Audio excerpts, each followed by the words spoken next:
आत्मा के नाम में बहुत कुछ हो रहा। आपको याद होगा, एक समय था फूंक मारते थे, बहुत गिरते भी थे। अब वो फूंक मारने आउट ऑफ फैशन हो गया।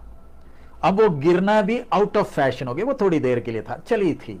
हाथ मारते थे, गिर जाते थे, और फिर नीचे गिरकर थोड़ी देर के बाद उठकर खड़े हो जाते थे। मेरे साथ भी सेवकाई में एक चुनौती है। कई बार लोगों के सिर में हाथ रखकर प्रार्थना करने को, कई लोग तो मेरे हाथ रखते गिरने के लिए तैयारी में खड़े होते हैं। मेरे को फिर उनका बाल पकड़ के खड़ा करना पड़ता है, क्योंकि उनकी सोच है कि गिरना पड़ता है। वो पहले से तैयारी से गिरने के लिए खड़े हैं, क्योंकि अंदर एक सोच है, अगर नहीं गिरे तो मसा नहीं आया। प्यारे अजीजों, पवित्र आत्मा का मजाक उठाएंगे तो एक पाप है जिसका सजा अनंतकालीन है। स्वर्ग में भी वो पाप माफ नहीं होगा। आज पवित्र आत्मा के विषय में, अन्य भाषा के विषय में बहुत लोग मजाक भी उठाते हैं। कई लोग अपने आप को बड़ा वचन का ज्ञानी बोलकर वो अन्य भाषा के खिलाफ भी बोलते। प्यारे अजीज, ध्यान रखें, पवित्र आत्मा शक्ति नहीं है। हमारा विश्वास परमेश्वर त्रिएक है, एक ही परमेश्वर। तीन व्यक्ति हम देखते हैं, पिता, पुत्र, पवित्र आत्मा। तीन अलग अलग नहीं है, एक ही है, लेकिन अपने आप को पिता, पुत्र और पवित्र आत्मा के तौर पर प्रकट किया ताकि मनुष्य का उद्धार कर सके। सो पवित्र आत्मा परमेश्वर स्वयं है। जैसे पिता अनंतकालीन है, पुत्र अनंतकालीन है, पवित्र आत्मा भी अनंतकालीन है। जो गुण पिता में है वो गुण पुत्र में भी है, पवित्र आत्मा में भी है, त्रिएक है। सो पवित्र आत्मा एक व्यक्ति के अंदर आता कब है? सबसे पहले एक व्यक्ति जो पाप में अपना जीवन बिताता है, परमेश्वर की आत्मा जब उसके नजदीक पहली बार आती है, उसको एहसास होता है मैं पापी हूं। यह है सबसे पहला चिन्ह। जब पवित्र आत्मा अंदर नहीं आया, एक व्यक्ति के नजदीक आ गया, उसकी उपस्थिति एहसास करने को, तो एक व्यक्ति हंसने नहीं लगता, उदास हो जाता है। क्यों? उसको अपने पाप का एहसास होने लगता है, और फिर सबसे पहला वो व्यक्ति मानता है मैं पापी हूं। और फिर दूसरा, वो प्रभु यीशु को अपना प्रभु और उद्धार करता कर स्वीकार करता है। जब वो प्रभु यीशु को अपना प्रभु और उद्धार करता स्वीकार करता है, तब पवित्र आत्मा परमेश्वर अंदर आता है। क्योंकि परमेश्वर किसी के जीवन में जबरदस्ती दखल नहीं डालता, लालच नहीं देता, धमकी नहीं देता। परमेश्वर मनुष्य की आजाद मर्जी को आदर करता है। सो जब तक एक व्यक्ति मैं पापी हूं मानता नहीं है, और जब वो एहसास करता है कि हां मेरे लिए एक मरा है, यह एहसास पवित्र आत्मा के अलावा किसी के प्रचार के द्वारा नहीं आएगा। हम कितना भी लोगों को वचन बताएं, यह एहसास परमेश्वर का आत्मा लाता है कि तेरे लिए एक मरा है। तब वो व्यक्ति स्वीकार जब करता है, तब पवित्र आत्मा अंदर आ गया। सो जब पवित्र आत्मा अंदर आया, तब हम बोलते हैं इसका अब उद्धार हुआ है, नया जन्म इसने पाया है। अब पवित्र आत्मा आ चुका। अब लेकिन आजकल होता क्या है, आजकल कई जगहों में आप चले जाओ, गाना भी एक बड़ा प्रसिद्ध है, पवित्र आत्मा आ आ।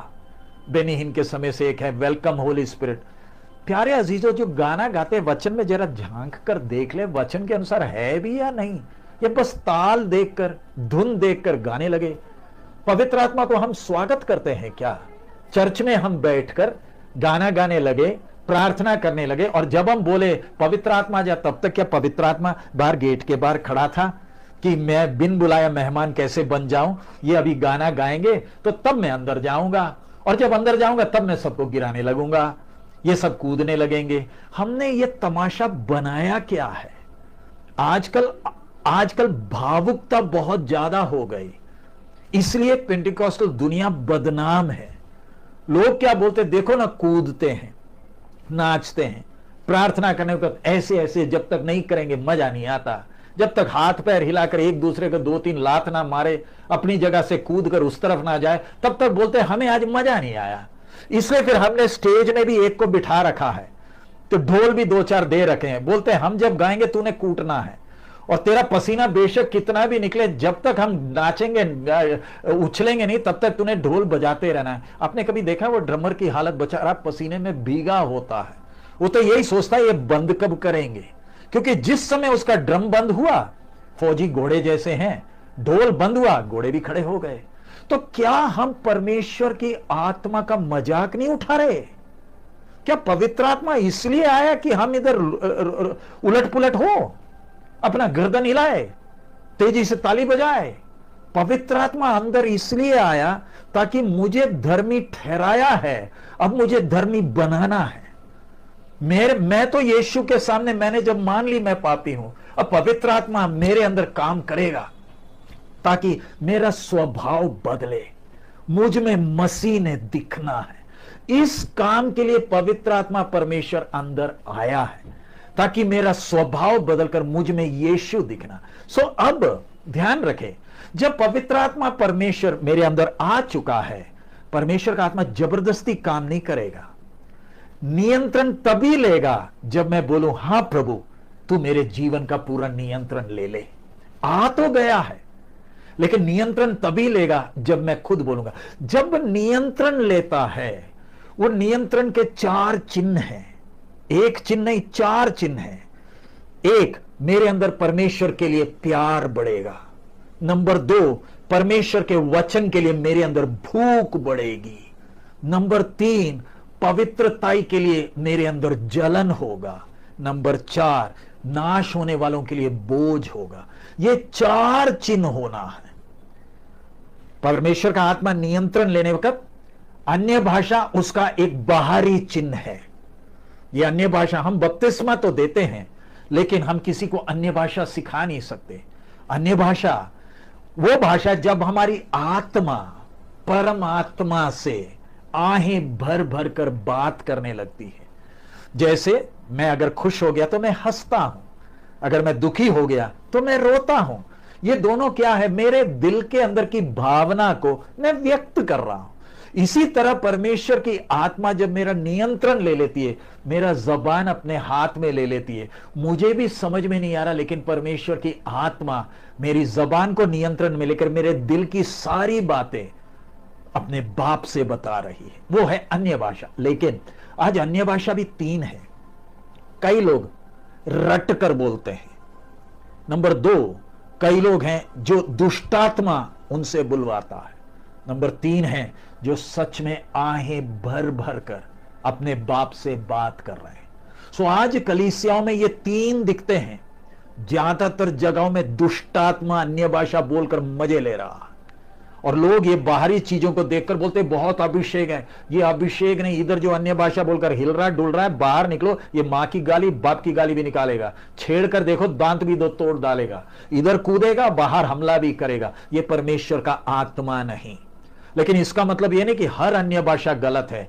जो आहें भरता है, आहें भर रहा है, वो हल्ला नहीं कर रहा, वो अपने बाप से बात कर रहा है। सो आज जो हम ये हिलना डुलना देखते हैं, ज्यादातर भावनाओं में भावुक होकर कर रहे हैं, और लोग भी बाहर का ये थोड़ा हिलना डुलना चाहते हैं। लेकिन एक और बात, जब एक नया व्यक्ति पहली बार जब पवित्र आत्मा उसका जीवन को, शरीर को नियंत्रण में लेता है, ध्यान रखना, पवित्र आत्मा बोलने से परमेश्वर स्वयं है। ये मिट्टी का बर्तन उसको सह नहीं सकता। सिमसोन अन्य भाषा नहीं बोलता था, लेकिन परमेश्वर की आत्मा का सामर्थ्य उसमें जब प्रकट हुआ, 300 लोमड़ियों को पकड़ा, पूंछ बांधकर मशाल लगाया अकेले ने। हेब्रोन के गेट को पिल्लर सहित उखाड़ कर लेकर आ गया। गधे के जबाड़े से लोगों को जान से मारकर ढेर लगाया। वो है परमेश्वर का आत्मा का सामर्थ्य। सो परमेश्वर का आत्मा जब एक नए व्यक्ति में पहली बार नियंत्रण में लेता है, तो कई बार कंट्रोल नहीं होता, वो खुद नहीं हिल रहा। इसलिए हम बोलते हैं आप ताली बजा लीजिए। क्यों ताली बजाए? ताकि अगर ताली ना बजाएगा ये रुलड़ने लगेगा। क्यों? खुद नहीं रुलड़ रहा, ये मिट्टी का बर्तन उसको सहन नहीं कर पा रहा। लेकिन ध्यान रखें, छोटी मछली जब छोटी है पानी के ऊपर बहुत कूदेगी, लेकिन धीरे धीरे वो बढ़ने लगती है। जैसे जैसे बढ़ती है वो नदी में या समुद्र में वो नीचे जाती है, और जब नीचे जा रही उसका हिलना कम हो जाता है, लेकिन थोड़ा सा जब हिले तो गोली की तरह जाता भी है। वैसे ही नए विश्वासी कई बार पहला अनुभव होने के कारण हिलते हैं, वो खुद नहीं हिल रहे, लेकिन जैसे जैसे आत्मा में बढ़ते जाते हैं उनका हिलना कम हो जाता है, उनके एक हालेलुया में वो दम होता है।